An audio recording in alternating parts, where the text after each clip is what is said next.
47 working pleasure piers in the United Kingdom today. This one was built in 1901 at a cost of £18,800. That's about £1 million in today's money. But which one is it and where am I? Find out in just a moment.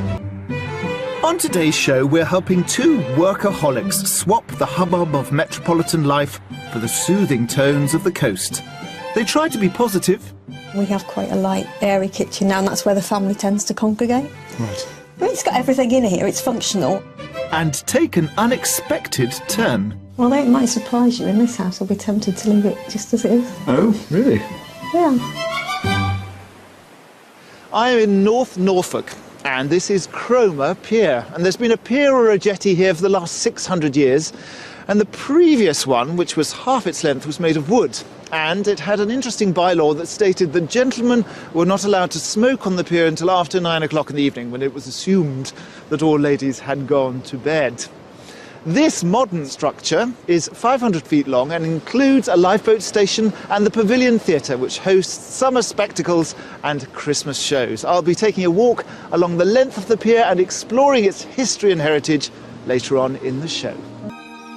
As you can see, there's some really glorious property here in Norfolk, and as a whole the county compares very favourably with England and Wales. The average price for a detached house here is £46,000 less than the national figure. Although, that said, it is a very big county, and like all counties, it has its property hotspots. And here they tend to be on the northern coast. The beautiful little Georgian towns and villages like Blakeney, Holt, Burnham Overy, and in fact Blakeney is the most expensive square footage in the whole county. Now, we've got three lovely properties lined up for our buyers today, so let's meet them. David and Marie have lived in Wychbold, Worcestershire for the past 12 years, but feel the time is right to swap the bustle of everyday commuting with the peace and quiet of the Norfolk coast. We live very close to the M5 and the A38. You do get used to it, but it can be quite noisy. It's really a commuter town, so there's not so much of a community feel that there would have been some time ago. They'd always planned one day to move to the countryside, but David suffered a life-threatening fall, which forced them to re-evaluate. It all came to a head last June, when unfortunately David had an accident, and that meant 4 months in hospital with quite a serious brain injury. The accident, I suppose, kind of brought it home to me that I want more out of life. I want some of the things that I've always wanted to achieve, like living by the sea, like having dogs. And here was really the opportunity, and to keep putting it off no longer made any sense. And during the last month in hospital, David agreed with his company to take redundancy, and that was kind of my trigger really to say, well, maybe it's time for me to resign and for us to head off to the sea. With the children having flown the family home, it was time to think about themselves, and it wasn't hard to decide on the location for their escape. We live in a village called Munsley, which is just outside of Cromer, and it's very peaceful, and to add to the very rural feel that it has, there's also a beach and the seaside on its doorstep. And the Norfolk coast will enable David to indulge in his love of sailing. I always loved it. It's that sense of freedom. I want to buy a boat once I get to wherever we get to. Sun shining, nice day, bit of wind. Let's get in a boat and let's go out for the day. Fantastic. Moving to the country would allow another lifestyle change they're keen to explore. I was brought up with border collies, but I've never had one whilst I've been working. Now that situation's changed, I can achieve my original ambition, which is to get a couple of dogs. And they have a good idea of what they're searching for. I think our ideal property has a number of key components. Very much close to the sea. Probably a minimum of 3 bedrooms, but we'd like a reasonable garden. We've got a nice central point to the house where we live at the moment, the kitchen and the family room being together. It's just important for us to feel, as it will probably be our last move, that it's the right house, really. So all that remains to be discovered are the finances for their coastal relocation. The budget for the move is £325,000, but we are prepared to push higher than that if we get the perfect property.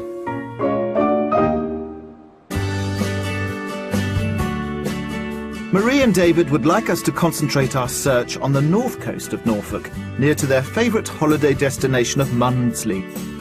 I met up with them on local soil to discover more about what they're looking for in their new property. Welcome to Norfolk. Thank you. Well, it's actually snowing. Were you prepared for snow? I think we recognise that this sort of weather is quite common, yeah. We know a little bit about what you're looking for, the 3 bedrooms and the garden for the dogs. But I wanted to ask you more specifically about some of the things that are going to be happening as we look at the properties, particularly about style, because you haven't said a lot about the sort of style of properties you like. I think we like both old and new, but I guess we like the inside to be quite modern. OK. Is that shared, David? Do you feel the same way? Airy, a sense of space and light in the house. Well, for me, I prefer a single story, but that doesn't mean that we're wedded to a single story. We will look at others. What are you willing to pay for the house if we find a house that's really perfect for you? I think we're still looking up to 350. We'd also be happy to look at something under 300, but that we'd have to spend some money on, improving and making the house that we want. Well, as we walk round, please feel free to see through those things, knock down walls in your head, and we can talk about compromise as we go along. We've got some lovely properties. Great. Let's go and see them. Thank you. Follow me. Thank you. For a top budget of £350,000, Marie and David would ideally like at least 3 bedrooms, a large kitchen or kitchen diner to accommodate family gatherings, a good-sized sitting room, a large dog-friendly garden, all in a rural setting close to the coast. We found 3 fantastic properties to show them, and at each one I'll be asking them both to guess the price before I reveal it. The last will be a mystery house, a home they may not have considered on paper, but which we think might take their search to another level. So time to get our property hunt underway. You are moving from one side of the country to the other, and you've got children mainly on the west side, is that right? We have one in Surrey, one currently in Lancaster but moving back to Birmingham in the summer, and we have one in Falmouth in Cornwall. So they're spread fairly well apart. And I think, especially with what's happened to David, it's time to make the choice for us now. We've seen the children through education and university. They've all got their futures mapped. So it was about us, and we've talked to them all and made the decision it's Norfolk.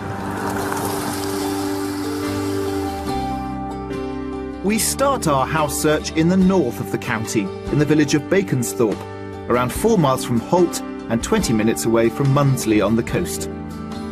To the north of the village lies the ruins of Baconsthorpe Castle, a moated and fortified 15th century manor house. All the essentials can be found in the nearby Georgian market town of Holt, as well as a unique array of curio and antique shops and galleries. Our first property is a 4-bedroom brick and flint period cottage surrounded by the unspoilt Norfolk countryside. Let's pop ourselves here, because then we get a good view of the house. It's a splendid Norfolk cottage. Okay. And quite old. We're thinking it predates 1780, but it's in this very typical kind of flint and brick. Yeah, very typical Norfolk, isn't it? I like this style in Norfolk. Yeah. Obviously like to see a bit more of it. It has a very solid feel to it. Yep. You've got an outhouse here, which is also habitable. Okay. Yeah. So sort of muted, sort of cards to the chest sort of response to the outside, but generally positive. Yeah, Yes. positive, nice village. Let's have a look inside. Okay. After a somewhat 50-50 reaction to the exterior, I'm taking the bull by the horns, heading straight to a room that needs to play a central role in their new home. So we're coming into the back of the house and into the kitchen. Now, this is obviously probably a bit small for what you were hoping. It is small. It is small. It's quite low, Yeah. the ceiling, and quite small. We have quite a light, airy kitchen now, and that's where the family tends to congregate. Right. I mean, it's got everything in here. It's functional. Just see through, actually, through the window next door, have extended out their kitchen. Right, okay. So there's a precedent in terms of planning for pushing out. Okay. So you could actually have a gorgeous big kitchen going out that way. Nice country kitchen, yeah. I like the sink. Is that, what do they call that? A Belfast sink? is it? Belfast, I think, if you're right at home. Yeah, absolutely. Yeah, I like the floor as well. Yeah, the quarry tiles. Tiles. And actually, if we go next door, if you lead the way, the quarry tiles continue You see, these are lovely quarry tiles here. For those three, yeah. So this would have been the downstairs of the cottage. Yeah. What do you think of this in terms of a dining room? It's probably as big as the dining room we have at home, so certainly our furniture would fit in here. The beams are quite low, but I didn't notice you hit your head on them. So Just give them a little test here. give it a test, David. Just... Oh, maybe you would. Oh, no. Just make it. And then you're confident, you see. Then you think, okay, I'm not mate. It's not low for me. You're fine. You're absolutely fine. And then you've got a quite nice big sitting room. So come into the corner. They would have sunken the floor here because we went down some steps, so the ceiling feels higher. A bit higher, yeah. What are your thoughts about this room? Because obviously this is all your downstairs with these 3 rooms. Yeah. It's a lot lighter than I thought it would be, coming in from the other rooms. Yeah, I like it. I think it's a room that works. I think it's a nice room. So there are 4 bedrooms upstairs. I'm going to show you the master. Thank you. They're still not dancing on the ceiling, but even so, a more positive note to take us upstairs. So they're using this as the master. There's 2 doubles and 2 singles. Okay. This is in the middle of the house and is most heavily beamed. I would say for me this is the biggest change for me in terms of where we are now, because we have quite a large master bedroom with the ensuite. So this, at this moment in time, just walking in feels quite small. The first floor is completed by a double and 2 single bedrooms, all served by the family bathroom. It is a historic home, and by that token, the rooms are more separated. OK, let's have a look outside, and then I can let you sort of explore the house in your own good time. We've had a mixed response to the interior, so can the grounds deliver the required space? It's quite a long garden. What's really lovely is that it just goes out into open fields at the bottom. Yeah. Not overlooked at all, is it? No. And you've got some raised vegetable beds, and a little tool shed and compost heap at the back. Yeah. How important is the garden going to be? It's important, certainly to me. Space for the dog and space for growing vegetables. So how much do you think this is on the market for? I guess it's hope more than knowledge, but I would say maybe around the 300,000 mark.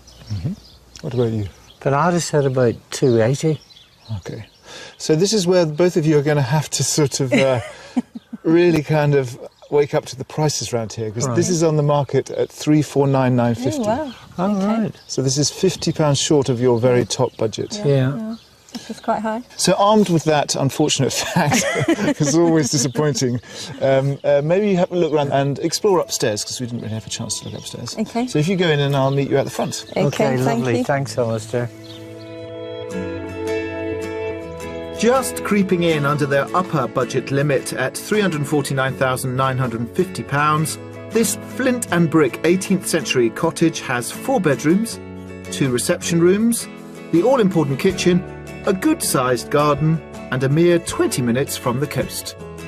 I was a bit dubious, really. I hadn't really thought of a cottage like this, but I've actually quite taken to the house now that I've been inside it.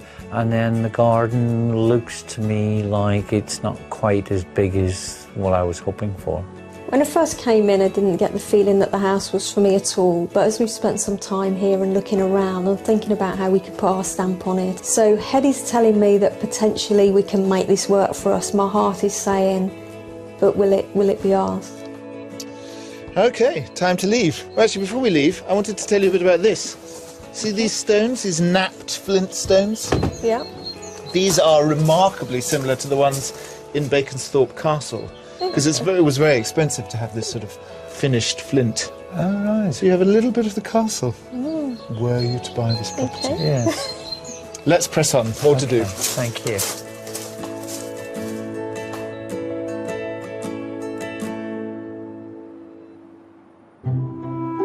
The beautiful Norfolk countryside, with its sweeping vistas, pine forests and pastures, benefits from a 1,200-mile network of trails traversing the county. Given all this walking potential and Marie and David's desire to acquire a lively set of dogs, We sent them to meet Michaela Smith of Beachside Agility and her two border collies, Harvey and Howdy, to find out about the UK's most popular canine sport, dog agility. Hello, Michaela. I'm David. Nice to meet you both. Hi, I'm Rick. So we're here today. We've brought you to Great Yarmouth, just on the Braden Water, to have a go at agility. So how does that sound? Great, you were great fun. How long have you been doing agility training with a dog? I've been doing it now for 7-8 years, and I also do obedience as well. So I do both sports, and I really enjoy it. It's addictive. And what kind of age do you start agility training with them? There's a recommendation that you don't really start doing agility training until they're a year old. You can't enter competitions until they're 18 months old. That's Right. the minimum age that they have to be able to compete. So today we've got a course set out for you. So would you like to have a go? I'd Yeah, love to, yes, absolutely. Okay, please. so off this way then. Thank you. Helen Anderson, dog agility winner at Crufts 2013, is here to show Marie and David just how to direct your dog as fast as possible around the course. The Border Collie breed was originally bred to herd livestock. With top speeds of up to 30 miles an hour and motivation to work in partnership with their owners, it's no surprise the Border Collie is the most popular breed in dog agility, with two of the last Crufts agility winners being collies. That's really clever, the way she slaloms around those poles. Yeah, that's called the weave obstacle. Right, because it's the pace of the dogs just about synchronised with the gap that it's trying to get through. Yeah. Go, whoop, whoop, go. Go, whoop, whoop. Yes, go, go. Now they've seen how it's done, it's time for Marie and David to discover if they're natural dog handlers. Go! Tunnel! Tunnel! That's it. Agility was first introduced to the UK in 1978 at Crufts, when a committee member was tasked to come up with a way of entertaining the audience. Back then it was a largely jumping-style course resembling an equestrian show, designed to demonstrate dogs' natural speed and agility. There are some nice bits in there. Its popularity has significantly increased since, with around 400 dog agility competitions per year and over 600 agility clubs across the UK. Good boy. So, have you enjoyed that? Oh, brilliant. It's been really good. Thank you ever so much for all your time. Thank You you very questioned, much. yeah? You questioned about really getting good. fit. Yeah. So what are your thoughts on that? Harder than it looks. It Harder is than it definitely looks. harder than it looks. Marie and David seem to have been inspired by the idea of keeping active with Border Collies. Let's hope we can get them equally excited by our properties as their house hunt continues.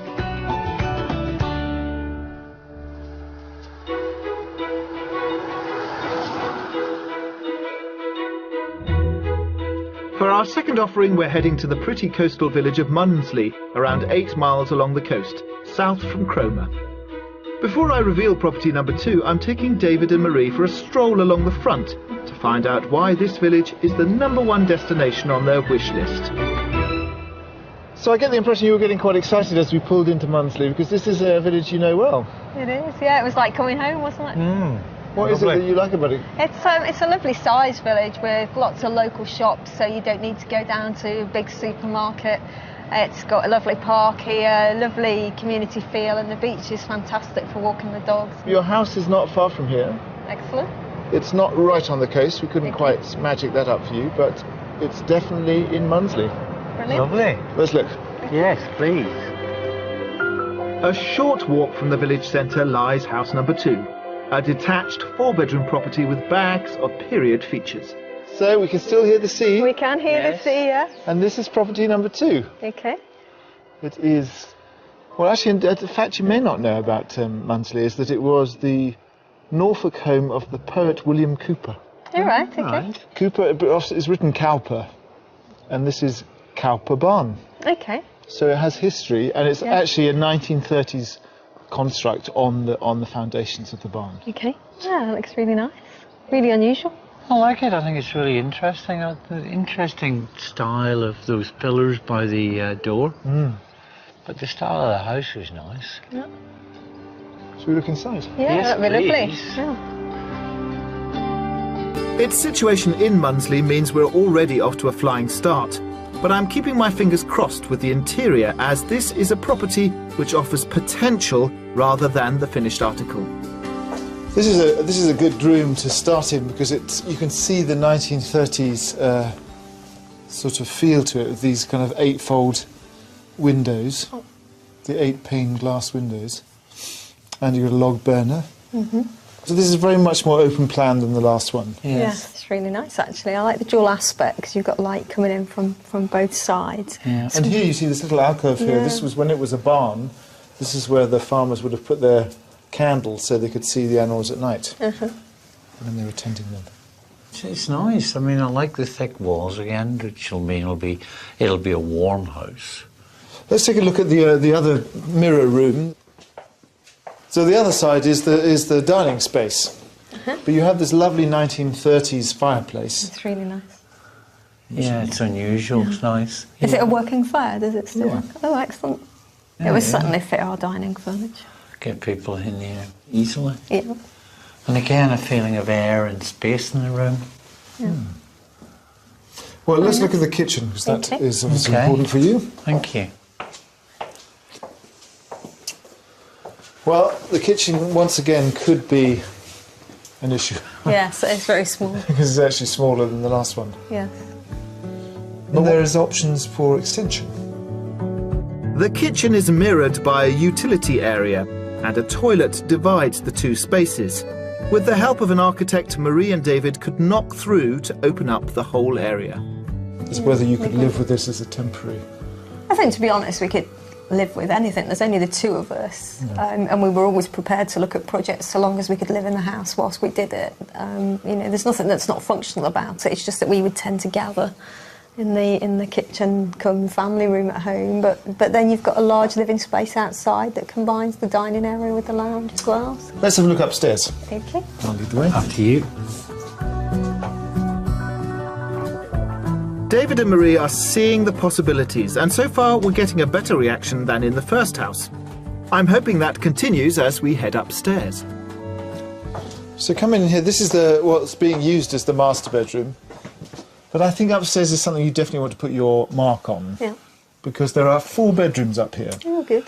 So another 4-bedroom house. Yep. A little ensuite here. This has got an ensuite attached. Yeah. And then there's a family bathroom. Okay. Whether or not you need 4 bedrooms, or whether you'd like to convert one of those into, you know, a bigger room, lots of possibilities of new configurations. Yeah. But again, if you were getting an architect to look at the kitchen downstairs, you may as well get them to look at other parts of the house. So a simple, plain, straightforward layout like this works for us. So you seem quite positive. Yeah. Yeah. It's nice. Right. Well, I'll let you explore, because there's actually quite a lot to look at. But let's go out Okay. into the garden and talk price. It may be lacking a wow factor, but the house continues to deliver positive reactions as a potential project for David and Marie to consider. Well, back from where we started. So now that we've seen inside, how does the property shape up? Yeah, it's really nice. Yes, I think it's got a lot of potential. We haven't really talked about the garden, David, and I know that that's your kind of department, and it is sort of noticeably smaller than the last one. Yes, it is. Honestly, I think there's plenty of potential for tying it up and again putting our own personalities under the garden itself. What about the price? Because it's right in the heart of a village that you love very dearly. It's a minute from the sea. Yeah. I guess my starting point on this one would be more where the finishing point was on the last one. So I'd say 340 to 350, so maybe 347. I'm going to go cheaper again. I think more like 320 or 330. Okay. Well, in this instance, David, your gut instinct is correct. This is on the market for 330.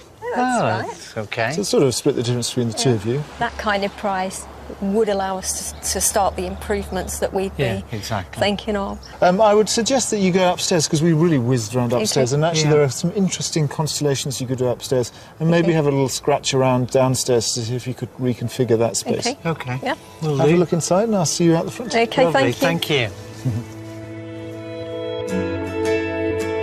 On the market for £330,000, this 1930s property falls within their budget and comes with 4 bedrooms, a large dining room, a decent-sized sitting room, a manageable garden for David, all situated a stone's throw from the sea. I do like it. I think it's got character. I think it's a little bit different.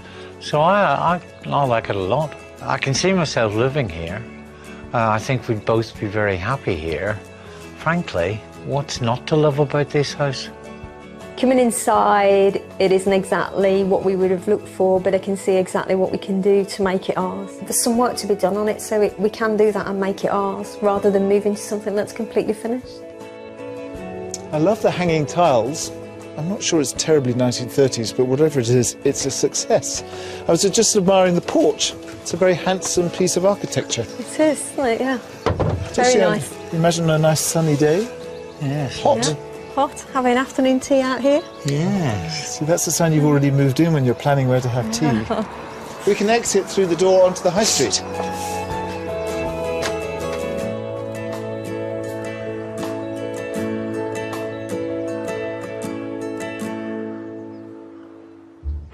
It's the second day of our house hunt in North Norfolk, with Marie and David from the Droitwich area in Worcestershire, who have £350,000 to spend on their coastal relocation. Coming up, we get the perfect reaction. I could almost say it felt quite like home when we came in, didn't it? Yeah, it did. That is what we like to hear. And I brave the elements to discover an old seaside favourite. Yesterday at the house in Munsley, one thing jumped out at me as being more important than they had let on, and that's proximity to this, the sea. Because even though that house was lovely, it was smaller, had a smaller garden, but the thing that they loved, I think, was the location. It was sold before they even entered the garden. So we're going to be testing them with our mystery house by dragging them away from the coast in order to offer them space, along with access to the country.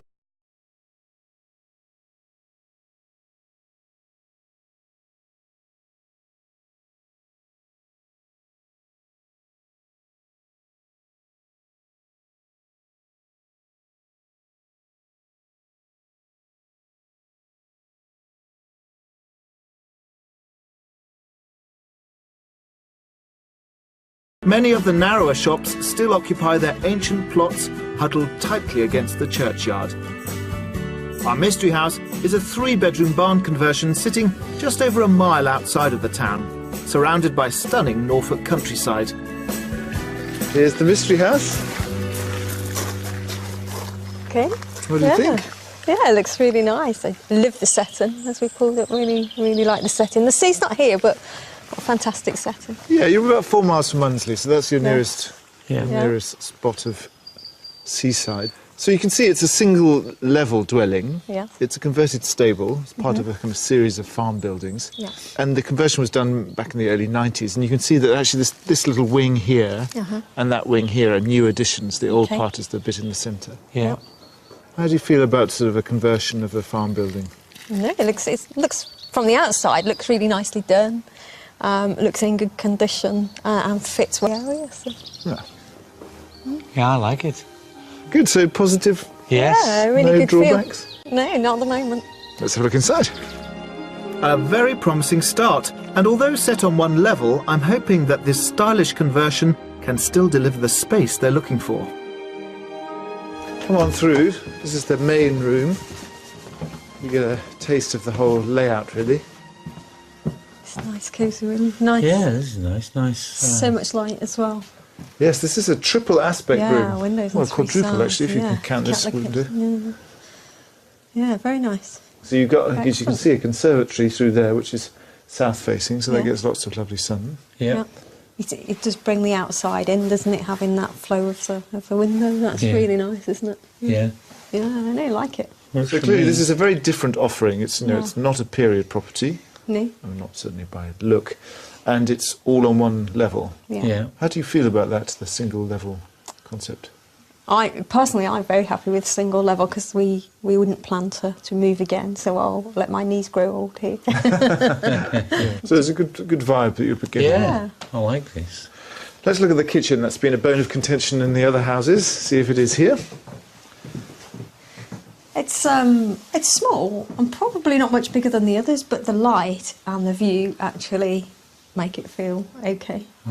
Feel fine, and you can see a conservatory out there. There's the potential to have a small sort of family table out there for breakfast and things. There is actually right next door there is a sort of dining room. Yeah. Okay. It's not huge, and all of these walls are stud walls really. So you could actually take take that wall down Yeah. and open it up so that that's all just one big space, kitchen, Yes. kitchen, sitting room, Yeah. or take this room down and have it as a kitchen diner on this side, which is the east side of the house. Well, it might surprise you. In this house, I'll be tempted to leave it just as it is. Oh, really? Yeah. Good. So it seems like this is positive as it is, without any Yeah, knocking down yeah, or it is actually. remodelling. Yeah. Great. I wasn't expecting that. I thought you'd be kind of like, oh, we need to push open these walls. Well, let's look at the sleeping accommodation, because obviously it's all on one layer. Okay. I'll show you the master. Well, that's a shock. Even though the kitchen didn't match up size-wise, they're seeing the potential. Let's hope that continues with the rest of the house. This is actually by far the biggest bedroom that we've shown you. Very nice and light again. Yeah. Dual aspect to it.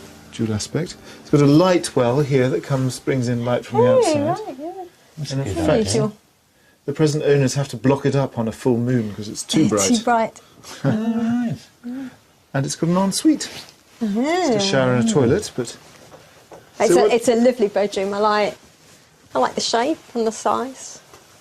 Yes, I like it. I mean, it's almost big enough to give it two uses. You could have a kind of office area there quite easily, I think.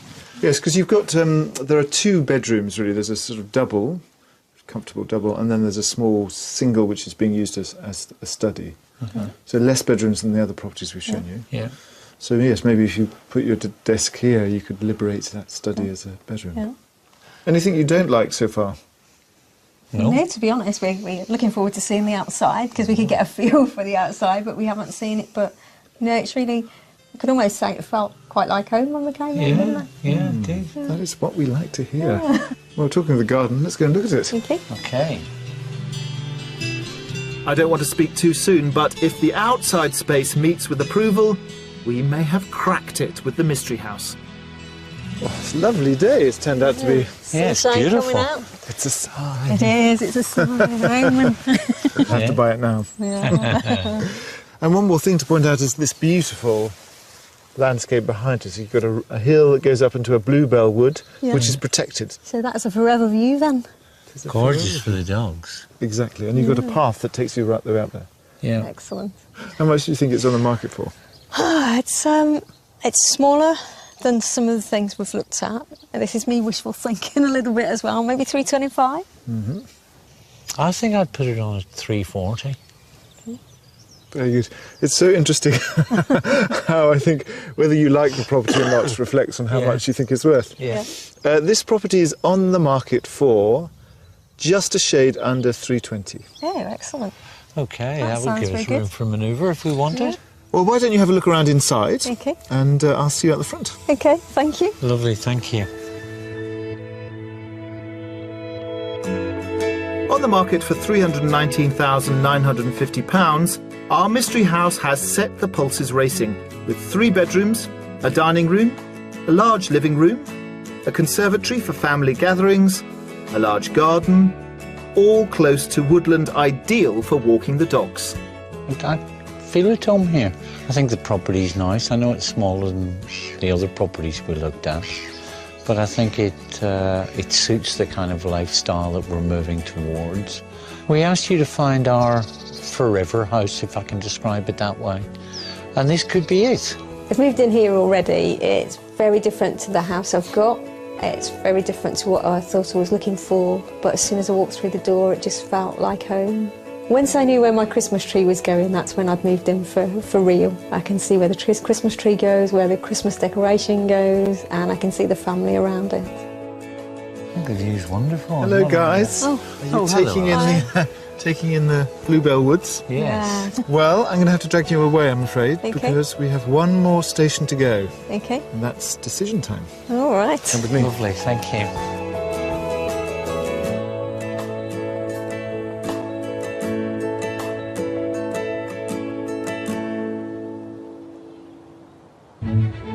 We've served up 3 delightful properties for Marie and David, but this easterly county has much more on offer if the Norfolk coast is where your heart lies. The ever-popular coastal towns of Cromer and Sheringham are at a premium, but for the more modest budget, try Trimmingham, just along the coast, where this 3-bedroom semi-detached cottage with period features is on sale for £190,000. If your finances can stretch to a thatched roof, then head a mere 5 miles inland to Thorpe Market for this 6-bedroom Grade 2 listed flint cottage. With bags of character features, it has a guide price of £375,000. And if you need a more quiet rural location but still within a stone's throw of the sea, this 5-bedroom period farmhouse in West Runton may be the answer, starting at £625,000. The glorious countryside along the Norfolk shoreline has been a tourist attraction for centuries.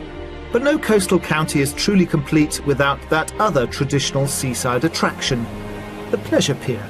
And Britain offers more piers than any other country. In the early 1900s, almost 100 piers stood around Britain, but sadly a little more than half remain now. Many of those stand as a testament to the achievements of Victorian engineering. I'm back at Cromer Pier, which was opened at the beginning of the 20th century and is now owned and maintained by North Norfolk District Council. And I'm meeting expert Peter Stibbins to discover more. Morning to you. Welcome to windy Cromer.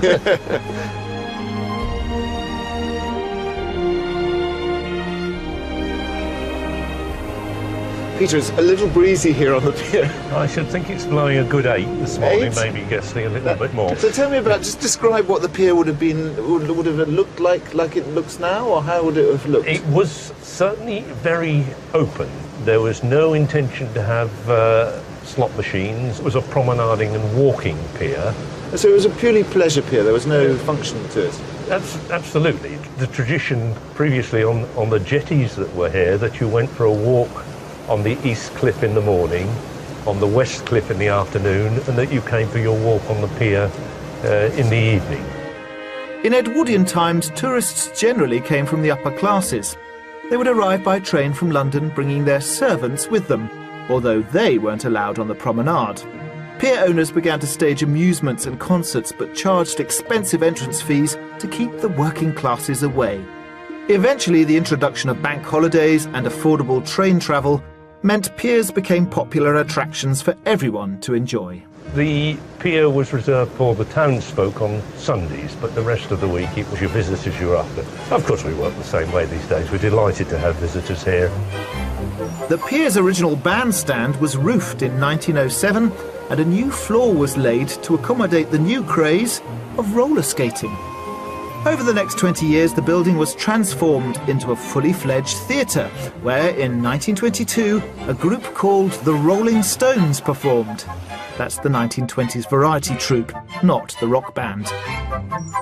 The bandstand stood roughly in front of us here, and you just had that windbreak around. But so they had 8 years of going, oh God, it's freezing, and then finally... Well, for about 4 years I should think it was, and I should think it was pretty hard to keep your music in place on the bandstand. It's a peculiarity of England that we build these metal structures out into the sea. Very odd thing to do. And were there any sort of, was it ever on the circuit for the real stars, or was it always a sort of... We had one very funny favourite comedian of mine came on here last year and said, you play Cromer twice, once on the way up, once on the way down. I enjoyed myself the last time I was here. I love what you were saying about this quirky English habit of building a rickety old Mayan structure over the sea and having some entertainment. So long may it continue. It's a great British tradition.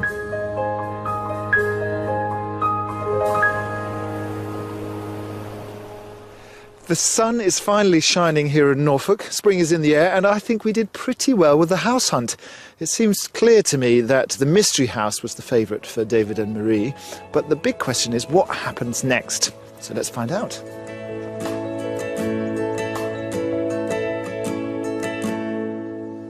Marie and David, I need to check, first of all, whether I'm right. Is the mystery house your favourite?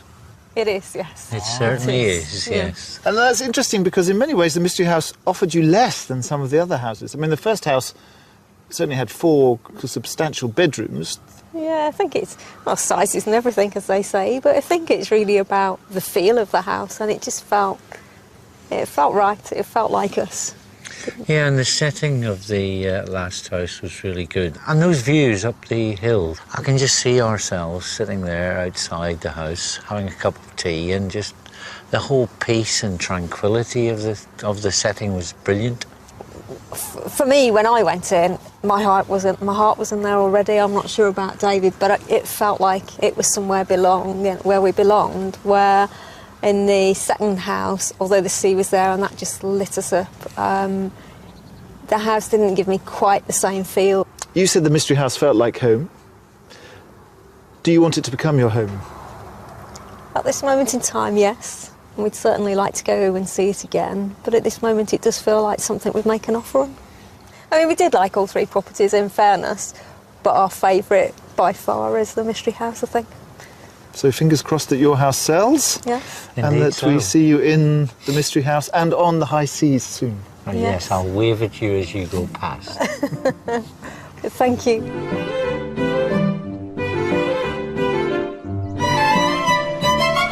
You see, not only does Escape to the Country always bring out the sunshine in every county, but we do sell people houses. This move really did mean a lot to David and Marie, and I think that we found them, with the Mystery House, the perfect solution. Just the right budget, just the right location, just the right style. So join us next time for more Escape. Meanwhile, I'm going to leave you with some Norfolk. And the good news is Marie and David have accepted an offer on their current home and are returning to Norfolk for a second look at our mystery barn conversion.